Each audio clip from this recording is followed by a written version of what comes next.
Pangeran Antasari lahir di Kayutangi, Kabupaten Banjar. Beliau dilahirkan di lingkungan Kesultanan Banjar pada tahun 1797. Ada yang berpendapat juga beliau lahir pada 1809. Ketika masih muda, Pangeran Antasari lebih dikenal dengan nama Gusti Inu Kertapati. Walaupun Pangeran Antasari berasal dari keluarga kerajaan, keluarganya tetap membesarkannya di luar lingkungan kerajaan, berbaur dengan rakyat, serta berguru dengan para ulama. Hal ini dilakukan karena antara keluarga besar dari pihak ayah dan ibunya sebenarnya saling merebutkan kekuasaan di Banjar, yang berakhir dengan perang saudara di antara keduanya. Hal ini dikarenakan adanya politik campur tangan Belanda dan politik adu domba, yaitu divide et impera. Keluarga ayahnya, Pangeran Massaut, berada di kelompok yang kalah. Saudaranya hingga orang tuanya telah dibunuh oleh pihak yang berkuasa. Karenanya Pangeran Antasari terbuang dari istana, tumbuh dengan masyarakat biasa. Sebagai rakyat jelata, beliau membanting tulang untuk memenuhi kehidupan keluarganya. Kondisi hidup demikian ini justru membentuk pribadi Antasari sebagai orang yang berwatak keras dan tak kenal menyerah, yang tercermin pada riwayat perlawanannya. Beliau juga merasakan bagaimana penderitaan rakyat selama ini. Pangeran Antasari dididik oleh ayahnya, yaitu Pangeran Massaut atau Mashut, untuk anti terhadap penjajahan Belanda. Apalagi selama penduduki wilayah Kalimantan, Belanda memecah belah antara rakyat Kalimantan, terutama di Kesultanan Banjar, agar dapat menguasai daerah itu. Perlawanan rakyat Banjar terhadap Belanda dimulai Belanda mengangkat Sultan Tanjid sebagai Sultan Banjar. Peristiwa itu terjadi pada tahun 1859. Padahal yang seharusnya naik tahta adalah Pangeran Hidayatullah. Sultan Tamjid tidak disukai oleh rakyat karena beliau terlalu memihak kepada Belanda. Rakyat juga merasa Belanda terlalu jauh ikut campur mengatur kepemimpinan di Kesultanan Banjar. Belanda semakin gencar melakukan siasat adu domba terhadap golongan-golongan yang ada dalam istana. Akibatnya, banyak golongan yang terpecah belah dan bermusuhan. Pangeran Antasari berusaha membela hak Pangeran Hidayatullah sebagai pemimpin sah Kesultanan Banjar. Beliau bersekutu dengan kepala-kepala daerah hulu sungai seperti Martapura, Barito, Plehari, Kahayan, Kapuas, dan lain-lain. Usaha Pangeran Antasari untuk melakukan penyerangan terhadap Belanda juga didukung oleh rakyat Banjar. Pada 18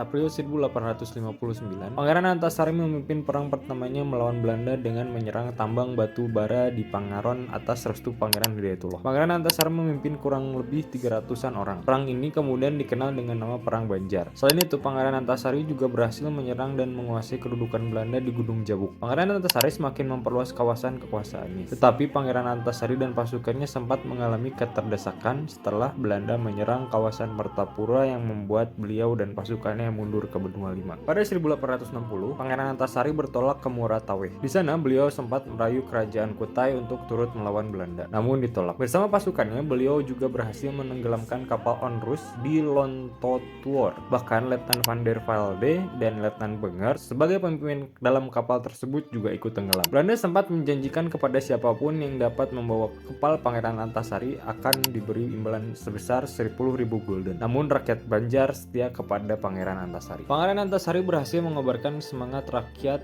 sehingga Belanda merasa kewalahan. Karena hebatnya perlawanan pasukan Pangeran Antasari, Belanda membujuk Pangeran Antasari untuk berdamai. Akan tetapi semua rayuan itu ditolaknya. Pangeran Antasari tidak mau berkompromi dengan Belanda sedikit pun.